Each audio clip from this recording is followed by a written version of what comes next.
ಕುಮಾರಸ್ವಾಮಿ ಅವರ ತೋಟದ ಮನೆಗೆ ಭೇಟಿ ಮಾಡಿದ್ವಿ, ಪರಿಶೀಲನೆ ಮಾಡಿದ್ವಿ. ಏನು ಸರ್, ಏನು ಅನುಮತಿ ಇದೆಯಾ ಸರ್? ಅಲ್ಲ, ಈಗ ನಮಗೆ ಈಗ ಆಲ್ರೆಡಿ ನಾವು ತಹಸೀಲ್ದಾರ್ ಮತ್ತು ಇಒ MCC ನೋಡಲ್ ಆಫೀಸರ್ ಇರ್ತಾರೆ, ಅವ್ರು ಡೈರೆಕ್ಷನ್ಸ್ ಕೊಟ್ಟಿದೆ. ಅವರು 1 ಅವರ್ ಮುಂಚಿತವಾಗಿ ಇನ್ಸ್ಪೆಕ್ಷನ್ ಮಾಡಿದ್ದಾರೆ. ಅಲ್ಲಿ ಸ್ವಲ್ಪ ಊಟದ ವ್ಯವಸ್ಥೆ ಪ್ರಿಪ್ರೇಷನ್ ಮಾಡ್ತಿದ್ದು ಕಂಡು ಬಂತು. ಜೊತೆಗೆ ನಾನೇ ಖುದ್ದಾಗಿ ಅದನ್ನು ಇನ್ಸ್ಪೆಕ್ಷನ್ ಮಾಡೋಣ ಅಂತ ಬಂದಿದ್ದೆ. ಅಲ್ಲಿ ಪರ್ಮಿಷನ್ ತೊಗೊಂಡಿರಲಿಲ್ಲ. ಜೊತೆಗೆ ಅವರು ಫ್ರೆಂಡ್ಸ್ ರಿಲೇಟಿವ್ ಅಂತ ಹೇಳಿದ್ರು. ಸೊ ನೀವು FS ಟೀಮ್ ಅಲ್ಲೇ ಬಿಟ್ಟಿದ್ದೀವಿ ಮತ್ತು ಆ ಪ್ರೋಗ್ರಾಮ್ ನಾವು ಕ್ಯಾನ್ಸಲ್ ಮಾಡಿದ್ವಿ, ಪರ್ಮಿಷನ್ ತೊಗೊಂಡಿರಲಿಲ್ಲ.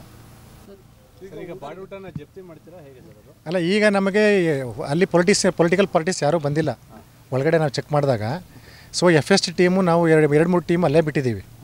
ಸೊ MCC ವೈಲೇಷನ್ ಆಯಿತು ಅಂತಂದರೆ ಅವ್ರ ಮೇಲೆ ನಿಯಮಾನುಸಾರ ಕ್ರಮ ತಗೊಳ್ಳಿಬಿಟ್ಟು MCC ನೋಡಲ್ ಆಫೀಸರ್ಗೂ ಡೈರೆಕ್ಷನ್ಸ್ ಕೊಟ್ಟಿದ್ದೇವೆ ಮತ್ತು FS ಟೀಮ್ ಕೂಡ ಡೈರೆಕ್ಷನ್ಸ್ ಕೊಟ್ಟಿದ್ದೇವೆ ಮತ್ತು ತಹಸೀಲ್ದಾರ್ ಕೂಡ ಅದನ್ನು ನೋಡ್ಕೊಳ್ಳೋಕ್ಕೆ ಡೈರೆಕ್ಷನ್ಸ್ ಕೊಟ್ಟಿದ್ದಾರೆ.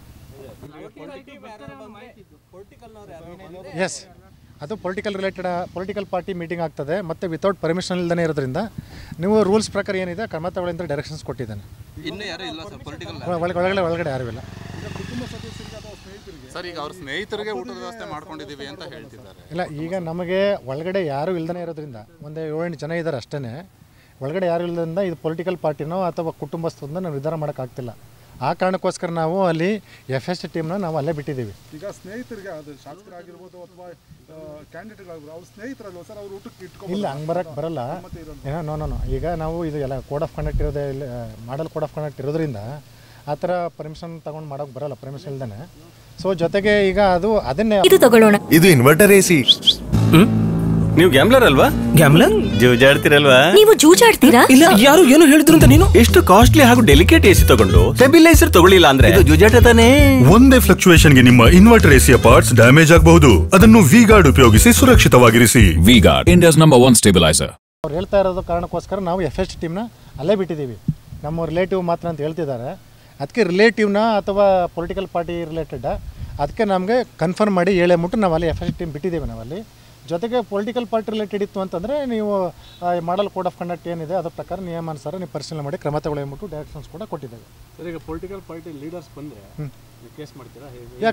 ಖಂಡಿತವಾಗಿ ಪೊಲಿಟಿಕಲ್ ಪಾರ್ಟೀಸ್ ಅವ್ರಿಗೋಸ್ಕರನೇ ಊಟ ಮಾಡಿದಾರೆ ಅಂತ ಕನ್ಫರ್ಮ್ ಆಯಿತು ಅಂದರೆ FS ರಿಪೋರ್ಟ್ ಕೊಟ್ಟ ತಕ್ಷಣ ಇಮಿಡಿಯೇಟಾಗಿ ಅವ್ರು ಕೇಸ್ ಮಾಡೋಕ್ಕೆ ಡೈರೆಕ್ಷನ್ಸ್ ಕೊಟ್ಟಿದ್ದೇನೆ. ಇಲ್ಲ, ಅದು ಏನಾಗುತ್ತೆ ಅಂದರೆ ಪರ್ಮಿಷನ್ ಕೊಡೋಕ್ಕೆ ಬರಲ್ಲ ಊಟಕ್ಕೆ. ಯಾಕಂದರೆ ಅದು ಮಾಡಲ್ ಕೋಡ್ ಆಫ್ ಕಂಡಕ್ಟಲ್ಲಿ ಅದೇನಾಗುತ್ತೆ ಇಂಡ್ಯೂಸ್ಮೆಂಟ್ ಆಫ್ ವೋಟರ್ಸ್ ಅಂತ ಬರ್ತದೆ. ವೋಟರ್ಸ್ಗೆ ನಾವು ಪ್ರಭಾವ ಬೀರ್ದಂಗೆ ಆಗ್ತದೆ.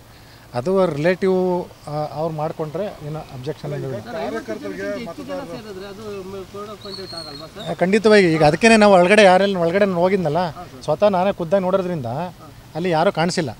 ಆ ಕಾರಣಕ್ಕೋಸ್ಕರ ನಾವು ಕನ್ಫರ್ಮ್ ಮಾಡ್ಕೋಕ್ಕೋಸ್ಕರ ನಾವು FS ಟೀಮು VST ಟೀಮ್ ಅಲ್ಲೇ ಬಿಟ್ಟಿದ್ದೀವಿ. ಇವಾಗ ಎಷ್ಟು ಚೇರ್ ಹಾಕಿದ್ದಾರೆ ಸರ್ ಅಲ್ಲಿ ಊಟಕ್ಕೆ? ಅಲ್ಲಿ ಎಷ್ಟಿರ್ಬೋದು ಅಂದಾಜು? ಎಲ್ಲ ತೆಗಿಸ್ತಲ್ಲ, ಒಂದು 50 to 60 ಇದೆ ಅಂತ ಹೇಳ್ತಿದ್ದೀವಿ. ತೆಗಿಸಿದ್ದೀವಿ ಸರ್, ಅದನ್ನೆಲ್ಲ ರಿಮೂವ್ ಮಾಡಿಸಿದ್ದೀವಿ. ಈಗ ಅದನ್ನು ಸಹ ರಿಮೂವ್ ಮಾಡಿಸಿದ್ದೀವಿ. ನೀವು ಅಷ್ಟು ಜನ ಇಲ್ಲ ರಿಲೇಟಿವ್ ಅಂತಂದಮೇಲೆ ನೀವು ಯಾಕೆ ಹಾಕ್ಕೊಂಡಿದ್ದ ಅಂದ್ಬಿಟ್ಟು ಅದನ್ನು ಕೂಡ ತೆರವುಗೊಳಿಸಿದ್ದೇವೆ.